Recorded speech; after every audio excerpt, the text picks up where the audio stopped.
Sivustojen luotettavuuden arviointi. Kun teet internetissä verkko-ostoksia ja kirjaudut eri palveluihin, annat samalla itsestäsi tarkkoja tietoja ulkopuolisille. Osoitteesi, henkilötunnuksesi ja luottokorttitietosi ovat arvokkaita ja salassa pidettäviä tietoja.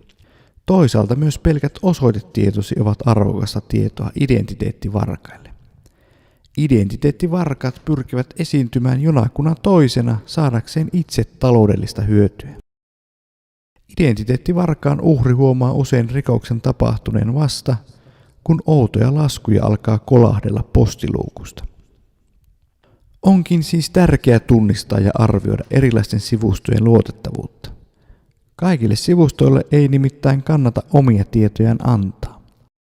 Esitetään nyt muutama menetelmä, joilla luotettavuutta voi arvioida ja pienentää riskiä tietojensa menetyksestä. Onko verkkosivun salaus kunnossa? Jos verkkoliikenne verkkosivun ja sinun koneesi välillä on salattu, näyttävät nykyiset selaimet riippulukon symbolin osoitekentän alussa. Tämä tosin ei vielä tarkoita sitä, että itse sivusto olisi rehellinen.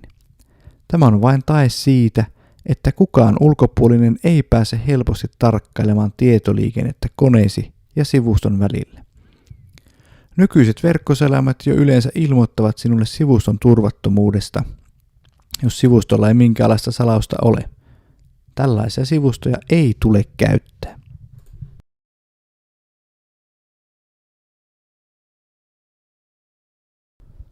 Onko verkkosivun ulkoasu luotettava? Jos verkkosivun teksteistä vilisee huonoa suomen kieltä ja välissä on englanninkielisiä sanoja, pitää hälytyskellojesi soida. Tällaisessa tilanteessa jokin sivu on yritetty kopioida automaattikäänteellä nopeasti suomen kielelle ja teksti voi olla paikoin outoa. Tällöin on paras vain poistua sivustolta. Onko sivun osoite varmasti oikea? Selain näyttää lukon symbolia osoiteriville. Sivusto näyttää uskottavalta, mutta jokin tässä ei nyt täsmää. Aivan. Huijaussivuston osoite voi olla melkein samanlainen kuin oikeankin sivuston. Jo yhden merkin ero riittää. Nykyään tällaiset kopiosivustot ovat usein tarkkoja kopioita alkuperäisestä ja esimerkiksi tekstiasu voi olla moitteetonta eikä herätä epäilyksiä. Tällöinkin kuitenkin osoiteriviä tarkkaan katsomalla huomaa eron. Sivustoa ei tällöin tietenkään tule käyttää. Onkin hyvä tapa mennä esimerkiksi pankkien sivulle kirjoittamalla aina osoite itse. Sähköposteissa olevat linkit ovat vaarallisia, sillä ne saattavat viedä sinut suoraan huijaussivustoille.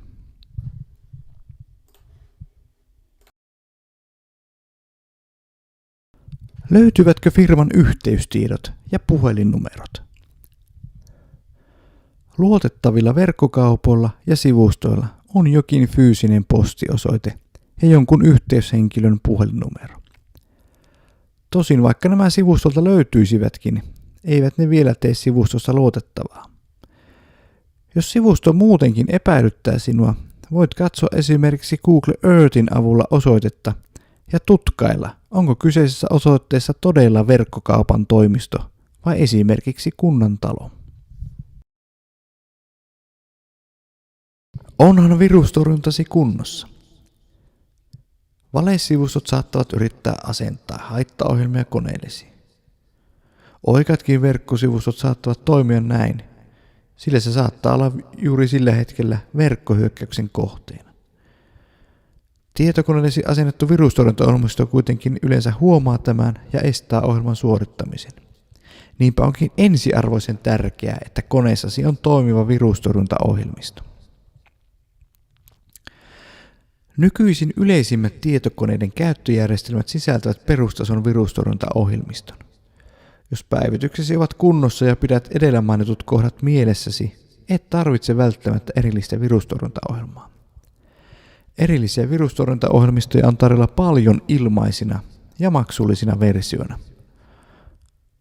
Ole kuitenkin tarkkana ilmaisversioiden kanssa, sillä ne saattavat itsekin sisältää haittaohjelman. Onkin parempi turvautua asiantuntijan apuun virustorjuntaohjelmistojen kanssa, jos olet vähänkin epävarma.